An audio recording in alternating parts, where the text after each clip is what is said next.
Pronto, comecei a gravar. Então, eu tinha deixado para vocês alguns vídeos lá falando da questão de fontes, de transporte, de distribuição de contaminantes e, de uma forma geral, como é que a gente faz algumas dessas avaliações, né? Falava um pouquinho também sobre os modelos cinéticos e os modelos termodinâmicos, que são alguns modelos, assim, bem simplificados. Quer dizer, tem alguns bem complexos, mas tem alguns mais simples que a gente usa em poluição para ver como é que vai ser a distribuição, como é que a gente imagina que vão ser alguns fluxos de contaminantes.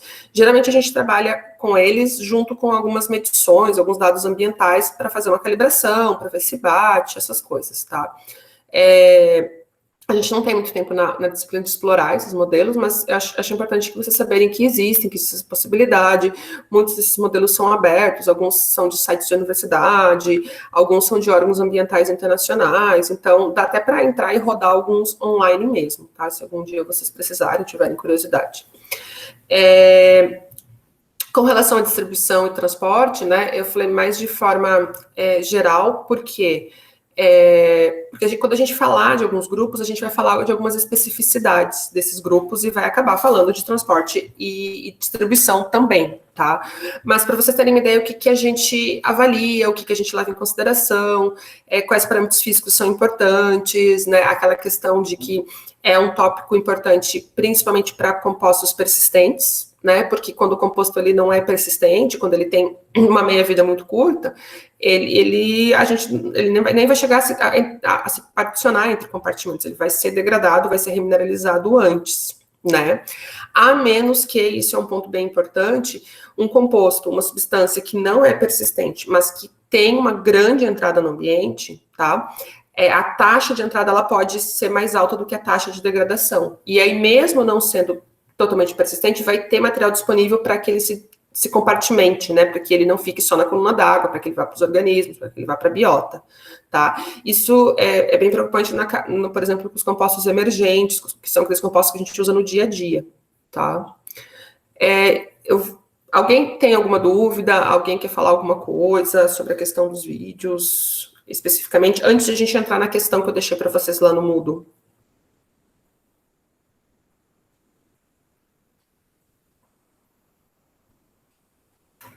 Qualquer coisa, lembra que vocês podem escrever no chat, tá, pessoal? Tô com ele aberto também aqui para ficar de olho.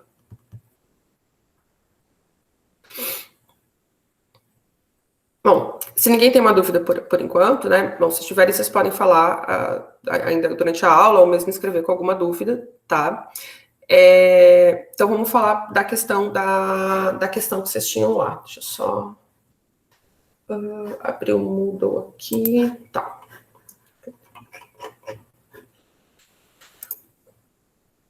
Bom, quando eu falei sobre a questão de fontes, de distribuição, teve uma hora que, assim, eu não falei especificamente sobre esse tópico, mas eu cito o exemplo da questão das plataformas e da questão da água de produção, né? E aí eu pedi para vocês passarem um exercício com relação a essa água de produção ou água produzida, né? Tipo, o termo água produzida acaba sendo o mais utilizado, apesar de água de produção também existir em algumas literaturas. E aí, eu queria fazer algumas, assim, vi que vocês responderam lá, vi que vocês encontraram as definições, citaram alguns problemas ambientais, citaram o que a gente tem na nossa legislação que controla isso, que regula isso, né? Eu queria fazer algumas perguntas gerais para vocês, tá? Fiquem à vontade para responder pelo microfone ou pelo chat, que é se vocês já tinham ouvido falar de água produzida. Tá? Você já tinha ouvido, mesmo que vocês não soubessem o que fosse, mas se era um termo que vocês já ouviram, que vocês tinham qualquer tipo de familiaridade antes dessa questão que eu coloquei no Moodle.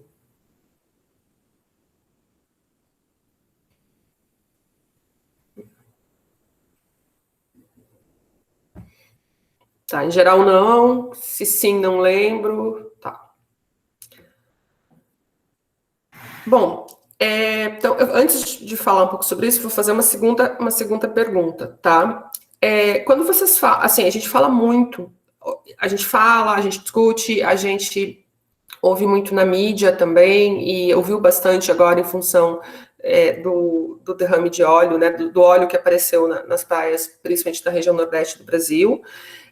Mas quando vocês ouvem falar, tá? Ou quando vem na cabeça de vocês o tópico de poluição por petróleo, ou impacto do uso e da exploração de combustíveis fósseis, O que vem na cabeça de vocês quando vocês pensam em poluição desse tipo? Que tipo de desastre, que tipo de fontes, que tipo, assim, a que remete vocês? Isso.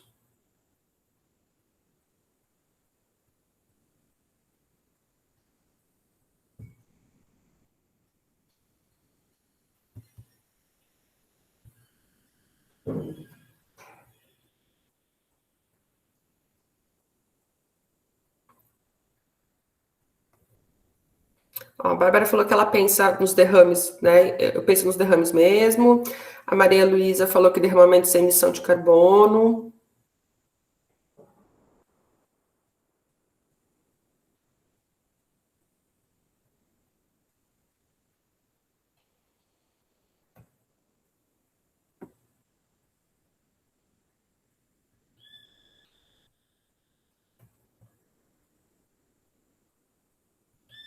Mais alguém, gente? Pode ser concordar, assim, pode ser o mesmo que a Maria Luísa ou a Bárbara falaram já, ou pode ser alguma coisa diferente. Por exemplo, quando a gente fala de. Vou descrever uma imagem para vocês, tá? Quando a gente pensa assim aquelas fotos tipo de trânsito de São Paulo, assim, sabe? Com a cidade toda parada, cheia de carros, cheia de caminhões, aquele monte de fumaça saindo dos canos de descarga, tá? Fala-se muito disso com relação à questão da poluição atmosférica, né? Mas vocês conseguem, quando vocês veem aquela imagem, associa para vocês aquilo à questão da poluição por petróleo? A questão do impacto causado pelo uso de combustíveis fósseis? Ou não é isso que vem, não vem isso na cabeça de vocês quando vocês veem uma imagem como aquela?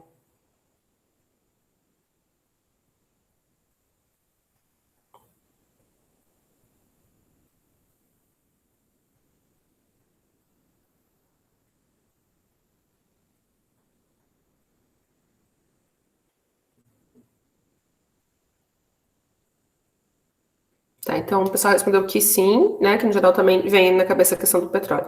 Por que eu tô fazendo essa pergunta, pessoal? Porque assim, poluição por petróleo é um tópico. A Gabriela até falou que ela fica pensando na dependência que a gente tem em relação ao petróleo, né? Quando ela vê essas imagens. Interessante. Quando a gente fala muito em petróleo, assim, é muito comum, tá, as pessoas pensarem, assim, impacto de petróleo, contaminação por petróleo, na questão daquele derrame, tá, aquelas imagens são quase imagens clássicas, assim, de um navio que está vazando, ou então agora, né, que infelizmente a gente viu muito acontecendo aquelas imagens do óleo chegando nas praias, a imagem da ave coberta por óleo, a imagem do peixe coberto por óleo, né? Então a gente associa muito com isso, muito com o petróleo bruto, né? É muito comum ter essa associação, porque acaba sendo que a gente acaba sendo bombardeado quando tem os acidentes de petróleo, quando se fala em uso de petróleo, se usa muito isso para ilustrar, tá? Aí tem essa segunda parte, que é a questão que quando a gente está queimando combustíveis fósseis, né, seja gasolina, seja diesel, seja combustível de aviação, essas coisas, a gente está queimando um derivado de petróleo, né, um derivado de combustíveis fósseis, e a gente está liberando no ambiente, na forma volátil, a princípio, uma série desses componentes, né. Então, uma segunda etapa que a gente lembra é muito isso, da queima de combustíveis fósseis, tá. A gente vai falar mais na questão de hidrocarbonetos de petróleo mais para frente, e aí vocês vão ver que, na verdade, por exemplo, os derrames, apesar de eles terem um impacto muito grande visual, eles são uma parcela muito pequena como fonte de contaminação por hidrocarbonetos, né? A queima de combustíveis fósseis tem uma influência muito maior, a drenagem urbana tem uma influência muito maior também. Bom, e para tudo, a gente tem fontes continentais, né, de atividades que a gente está desenvolvendo no continente, e a gente tem fontes de contaminantes de atividades que a gente está desenvolvendo no ambiente marinho, né, que a gente chamaria mais de fontes marinhas. E a gente fala muito disso para a questão de resíduos sólidos, para a questão de plásticos, né, os plásticos que são produzidos pela pesca, por exemplo, por questão de descartes inadequados de navio, mas a gente tem para outros tipos de contaminantes também, essas fontes marinhas, tá? E a água de produção, ela entra associado, né, principalmente quando a gente fala de exploração de petróleo em alto mar, ela está muito associada com isso, Tá, mas não é uma coisa que a gente tem, que dê muito tempo de a gente discutir nas aulas de poluição, não é uma coisa que se fala muito, né? Vocês mesmos falaram que vocês nunca ouviram falar, e se ouviram falar não lembram, né? Não tem essa questão muito presente, tá? Mas ela é uma fonte de poluição não só por hidrocarbonetos de petróleo, tá? Vocês mesmos citaram alguns outros problemas ambientais, que é bem importante, que quanto mais que ela aumenta o problema conforme aumenta o uso de produtos que dependem de petróleo, né? Porque isso vai estar ligado ao aumento da exploração, né?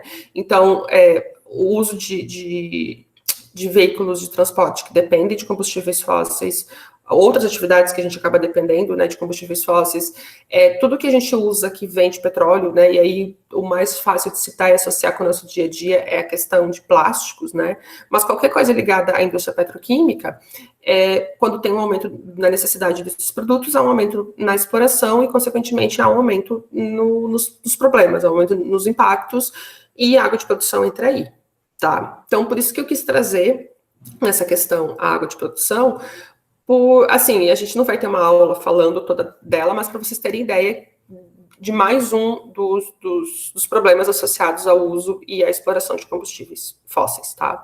No caso de petróleo também, ou de outros produtos derivados de petróleo.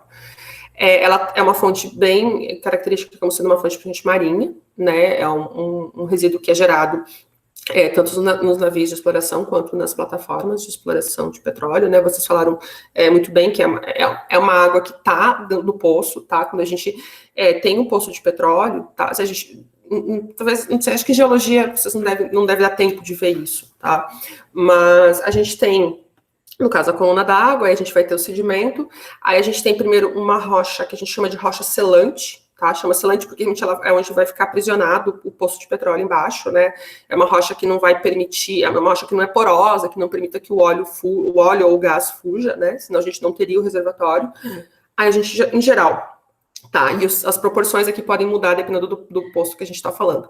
Mas a gente tem uma camada de gás, a gente tem uma camada de óleo, né? Então, tanto o gás quanto o óleo que vão formar o petróleo, e a gente tem uma camada de água.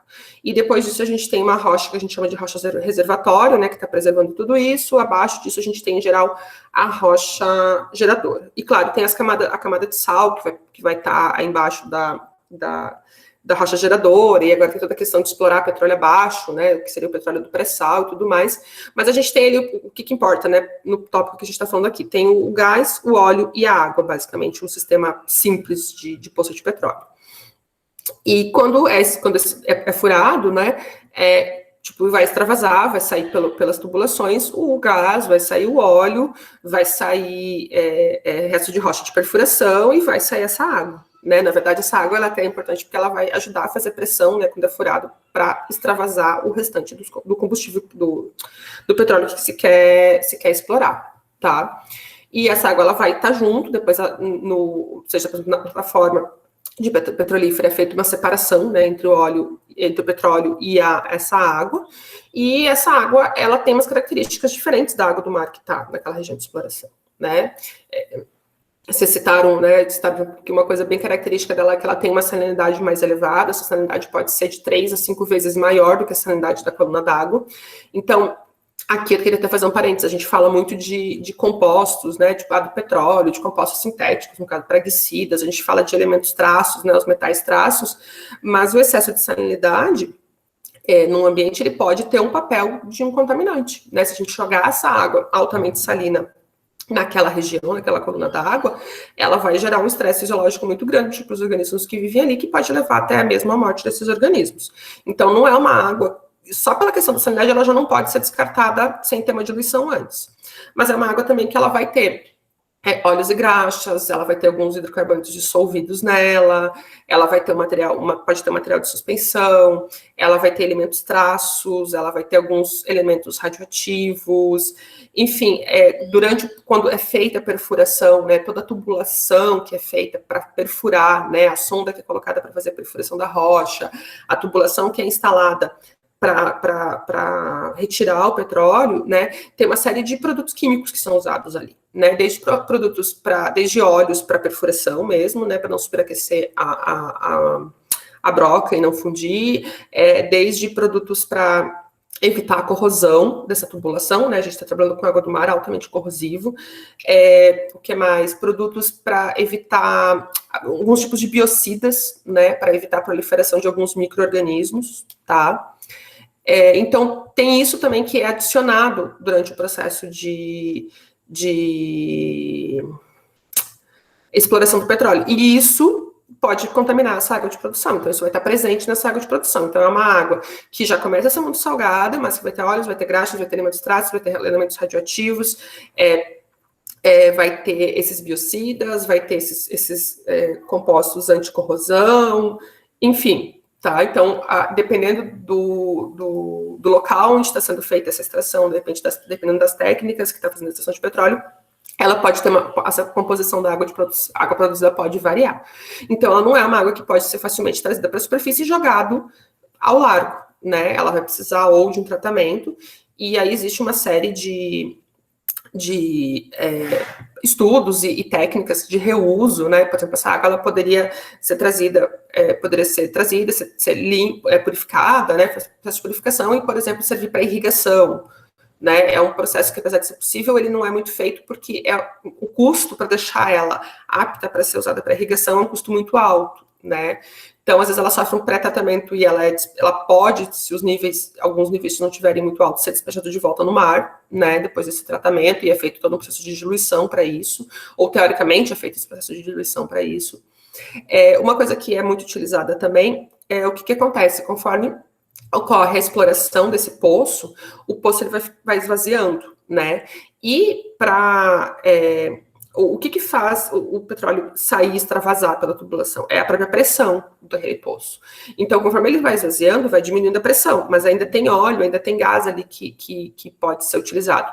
Então, é feito um sistema de reinjeção dessa água no próprio poço para aumentar a pressão para fazer com que saia o óleo, saia o gás. Tá? E acaba sendo também uma forma é um retorno dessa água para o local de onde ela veio, tá? É um processo bastante utilizado, bem comum, né? Em alguns locais do mundo é o processo específico. A água ela não pode ser usada para outro fim, ela não pode ser devolvida para o ambiente, ela tem que ser toda de volta injetada no poço da onde ela foi retirada, tá?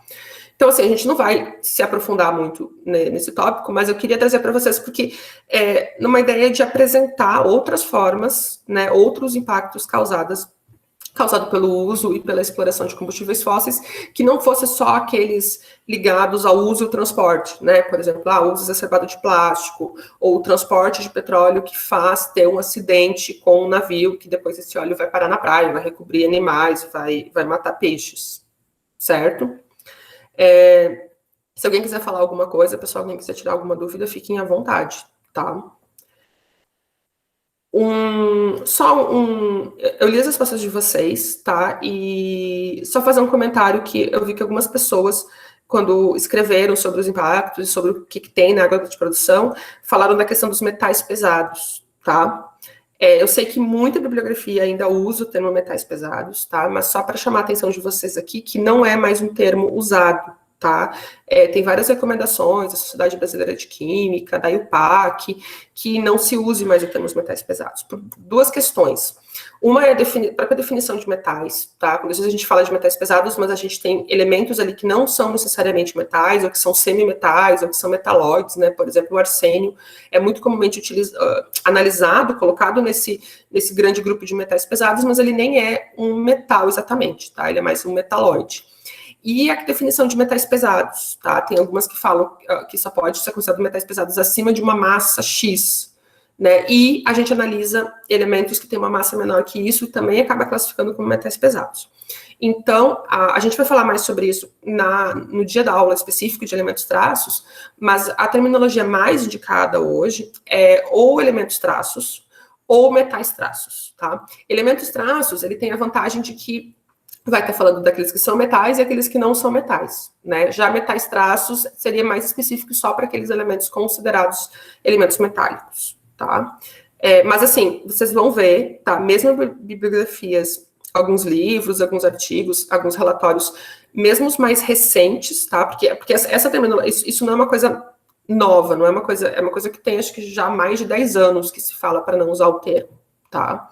Mas ficou muito, é um termo muito comum, então é muito difícil de tirar, e aí quando as pessoas às vezes querem falar de uma forma mais acessível, porque a população em geral conhece o termo também, então acaba usando muito o termo metais pesados, tá? Mas eu acho que é legal a gente ter noção que não é mais usado e a gente começar a substituir por elementos traços, por metais traços, porque se a gente acostumar com isso, vai passar mesma questão, mesma preocupação que a gente tem com metais pesados de uma forma em geral, tá? Bom, algum comentário sobre essa parte, pessoal? Alguma pergunta?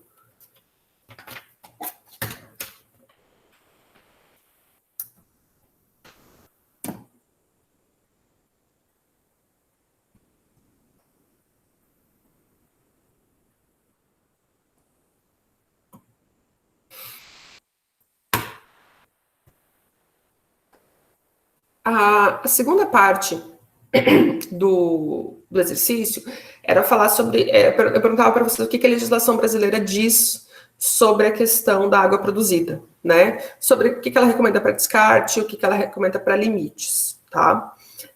De uma forma geral, vocês citaram o CONAMA, né? O CONAMA 393 de 2007. 393, 392, 393, eu acho, de 2007. E algumas pessoas falaram de uma resolução da ANP também, tá? Mas quero só centrar um pouquinho com relação ao CONAMA aqui, tá? Vocês já... Acredito que alguns já podem ter ouvido falar, mas quão familiarizados vocês são com o CONAMA? Vocês já tinham ouvido falar? Vocês já usaram em outras disciplinas? Vocês sabem para que serve? O que é? O que tem nele? Como é que é a familiarização de vocês com o CONAMA?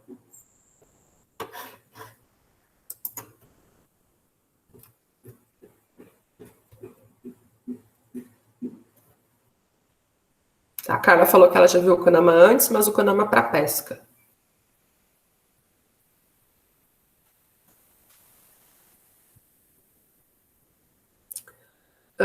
A Bárbara falou que já usou outras vezes, mas que nunca se aprofundou muito. O Andrew falou hidrocarbonetos. Então, você fala do CONAMA com relação a hidrocarbonetos, Andrew, eu imagino que seja isso. Deixa eu ver aqui. A Luana falou que já utilizou em outras disciplinas, mas também nada específico. A Maria Luísa falou que já viu também fitobentos. Gabriele falou que já ouviu, mas especificamente para algum trabalho. A Luísa falou que mesmo da Babi. E o André falou que tá aqui, mais com relação à poluição e níveis. Tá. Bom, eu não consegui fazer o upload de agora de manhã, porque a internet estava meio ruim aqui em casa e não estava indo. Mas eu vou deixar um outro vídeo lá para vocês na aula. Ele vai ficar, inclusive, naquela parte da primeira semana de aula, assim, porque ele tem uma continuidadezinha do que a gente estava falando ali. Mas é um vídeo que fala sobre como a gente pode avaliar se um ambiente está contaminado ou não, e é onde eu acabo citando um pouquinho do CONAMA, tá, pessoal? Mas a gente vai falar mais de CONAMA ao longo da disciplina, tá? Já que ele o CONAMA é o Conselho Nacional de Meio Ambiente, né? Ele é um órgão que ele vai criar, né? Ele vai assim, escrever, sugerir e adotar medidas. Ele não é um órgão deliberativo, tá? Ele é um órgão consultivo. Então, por exemplo, outras entidades ambientais consultam ele se reúne, tem um colegiado lá formado por um monte de gente, de várias, desde de ONG, de parte acadêmica, parte governamental, parte de indústria, e a partir daí eles vão criar as resoluções CONAMAs, tá? E aí tem resolução CONAMA para uma série de coisas, né? Tem resolução CONAMA que nem essa de água de produção, tem resolução CONAMA, alguém falou da questão de pesca, tem resolução CONAMA para efluente, tem resolução para classificação de corpo de água, tem resolução CONAMA por questões de sedimento, como tratar o sedimento de dragagem, né? Como fazer análise, se pode fazer ou não pode fazer dragagem. Enfim, existe resolução CONAMA para uma série de coisas, tá? Então, ela regulamenta isso. Então, eu vou fazer uma obra de dragagem, eu vou precisar contratar, né, minha empresa vai contratar uma outra empresa que vai seguir a resolução CONAMA para fazer as análises que pede lá, que pode ser análise de ecotoxicologia, pode ser análise do sedimento, em função dos níveis que eu encontrar, ele vai dizer se é possível fazer dragagem, se não é possível fazer dragagem, quais as possibilidades de descarte desse material dragado, tá? E a mesma coisa para o CONAMA, por exemplo, que classifica corpos de água. Então, ele classifica os corpos de água em função do uso de algumas características de salinidade também. Então, esse corpo de água aqui, ele é um corpo de água onde as pessoas podem pescar, podem tomar banho, podem ter contato, que chama de contato direto, tudo mais. Então, os níveis aceitáveis para uma série de elementos e para uma série de substâncias são X. É um outro nível, essa água que as pessoas não pescam, é uma água só que as pessoas usam para alguns tipos de esportes, alguns tipos de lazer, então ele vai ter outros níveis. Até um nível onde, assim, não seria corpos de águas onde não tem nenhum ou baixíssimo contato humano, não tem ingestão da água, nem dos peixes que estão ali, e aí tem uma outra tabela dos níveis aceitáveis. Tá? Ele tem CONAMA para a questão de efluentes, dizer qual é a composição, o que faz com efluente, hiperfluente industrial, para efluente não industrial. Então, tem uma série de coisas, tá? Ele regula são os nossos documentos, os nossos principais documentos regulatórios. Apesar do que existe uma ausência de uma série de CONAMAs que a gente precisaria, né? Por exemplo, sedimento. A gente tem os que cuidam do sedimento dragado, mas se eu fizer uma análise de sedimento, vamos lá, Lagoa da Conceição, ou aqui na Bahia Norte, Bahia Sul, e eu quiser comparar com uma resolução CONAMA, quais são os níveis aceitáveis, não tem uma resolução CONAMA para isso, tá? Eu vou ter que procurar outras legislações ou outros estudos para saber quais seriam os valores considerados aceitáveis e seguros para aquela região, tá? Os níveis que estão no CONAMA, eles são muito baseados em outras resoluções internacionais, né? Eles usam muita coisa dos Estados Unidos, do Canadá, da União Europeia, onde são usados um grande número de testes de ecotoxicologia para definir esses níveis, né? Então, até tal nível de chumbo é aceitável, acima disso a gente tem um problema, até tal nível do plaguicida X é aceitável, até o tal nível do hidrocarboneto de petróleo Y é aceitável, tá? Inclusive, isso é para algumas coisas como essa, existe uma crítica muito grande, que, assim, ele se baseia muito em trabalhos de ecotoxicologia internacionais. Então, assim, são trabalhos feitos com espécies que não são as nossas espécies, ou espécies que são de regiões de clima que não são exatamente os climas que a gente tem aqui. Tem muito dado de ambiente temperado, né? O Brasil não é um país de ambiente temperado. Está bem longe disso, na verdade, né? Mesmo mais aqui na região sul, que é um clima subtropical, na verdade. Então, teria problemas. Mas é o que a gente tem, né? E se a gente conseguisse seguir o que está lá no CONAMA, as coisas já ficariam um pouco melhor. Então, existe o CONAMA para água de produção também, que vai definir o que é água de produção, vai trazer quais são os limites, vai falar sobre a questão de descarte dessa água de produção, reuso ou tratamento dela, do que tem que ser feito, tá? Então, eu aproveitei para trazer isso nessa questão, já para introduzir essa questão do CONAMA para vocês, tá? Lá no exercício do estudo dirigido que eu deixei também, eu falo sobre legislações e coisas, então tem o CONAMA para classificação de corpos d'água, para efluentes também, que vocês vão acabar utilizando naquele exercício, tá? O que mais? Eu acho que, bom, eu estou mais aqui também agora para dúvidas, com relação, se tiver alguma dúvida, ou com o exercício, ou com relação aos vídeos, tá? Não está lá no Moodle ainda, mas eu vou subir esse outro vídeo e vou deixar uma pergunta para a semana que vem, tá? A gente antes de a gente entrar na parte de ecotoxicologia, na verdade de toxicodinâmica e toxicocinética, que é ver como é que... A gente falou no ambiente, agora a gente precisa falar desses contaminantes nos organismos, entender um pouquinho como é que essa questão de assimilação, degradação e efeito nos organismos, tá? Para depois a gente partir para a ecotoxicologia, para depois a gente partir para os grupos específicos. Então, eu vou deixar uma questão lá mais relacionada a essa questão de distribuição e transporte, tá? Para vocês verem como é que a gente... fazer um exercício de tentar entender como é que a gente pega um contaminante, a gente olha as propriedades físico-químicas dele, né, por exemplo, volatilidade, solubilidade e lipofilicidade, e como é que a gente tenta entender em qual compartimento ambiental ele vai preferir estar. Ele vai volatilizar para a atmosfera, ficar solúvel na água, ou se aderir à matéria orgânica, seja ela organismo ou sedimento, tá? Então, eu vou deixar um exercício nessa linha para vocês lá. Qualquer dúvida, pessoal, qualquer necessidade de conversar, de outra bibliografia extra, não hesitem em me contactar. Tem a Gabi também, que é monitora, que vocês podem contactar ela também, tá bom? Duas coisas. Com relação, amanhã a gente tem aula prática, tá? Vocês têm um exercício que eu deixei lá da semana passada. Com relação à aula prática, é o seguinte: a turma A gente vai ter aula regular, normal, às 8h20, tá? Para a turma B, às 10 horas, eu tenho a defesa de doutorado de uma aluna minha, tá? Na verdade, uma co-orientada minha, e eu tenho que participar, por questão de banca e tudo mais. O tópico é poluição marinha, tá? Ela trabalhou com poluição marinha, ela trabalhou com um grupo de compostos que são orgânicos persistentes, tá? Poluentes orgânicos persistentes. E como a defesa é aberta, eu vou deixar o link no Moodle para vocês, tá? Ainda não deixei lá porque eu estava esperando o programa de pós-graduação me enviar o link. E fica o convite para a turma B, mas também fica, obviamente, o convite para a turma A de quem quiser assistir a apresentação, né? Tipo, a defesa do doutorado acaba sendo um processo longo, né? Mas a apresentação é 30, 40 minutos. Então, aqueles que quiserem assistir, tipo, o trabalho, ele tem 3 capítulos, né? Então, ele tem um capítulo que é sobre degradação desses compostos no ambiente de manguezal, é um estudo manipulativo que ela fez.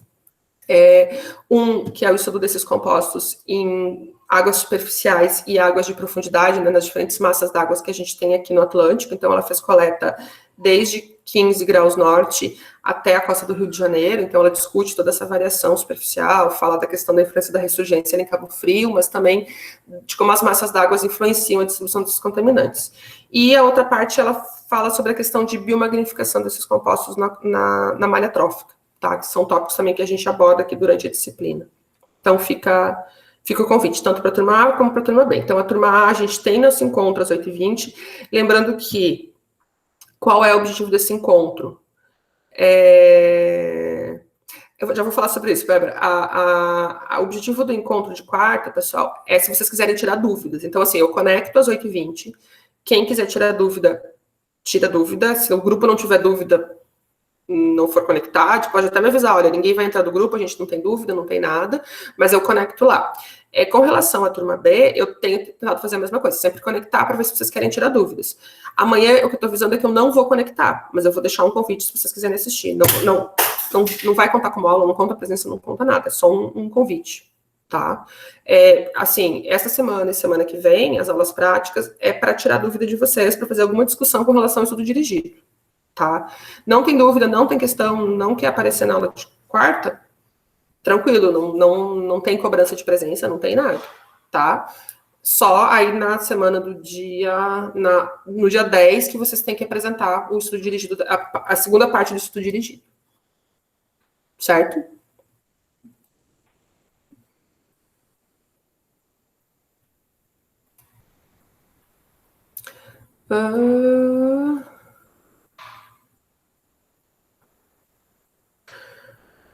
Pode responder, Gabi.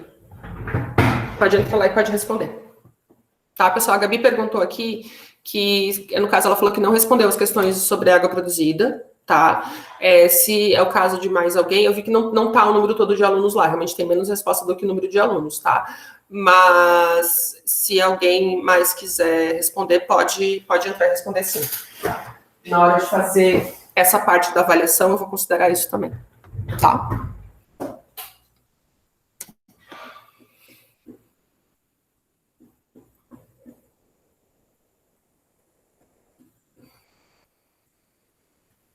Mais alguma dúvida, pessoal? Alguma pergunta? Algum comentário?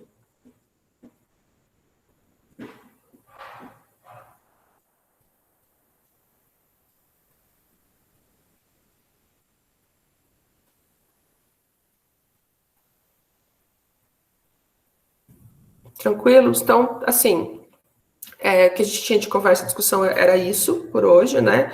Tipo, sempre, assim, só sempre lembrando que a discussão ela vai ser maior ou ela vai ser mais aprofundada ou se vocês vierem com dúvidas, tá? Então, tentem não deslogar da aula com dúvidas, tá? Seja a dúvida que for, tá? For uma curiosidade, enfim, o que for. Então, por hoje é isso, pessoal. Vocês estão dispensados, né? Tô por aqui se vocês precisarem de qualquer coisa.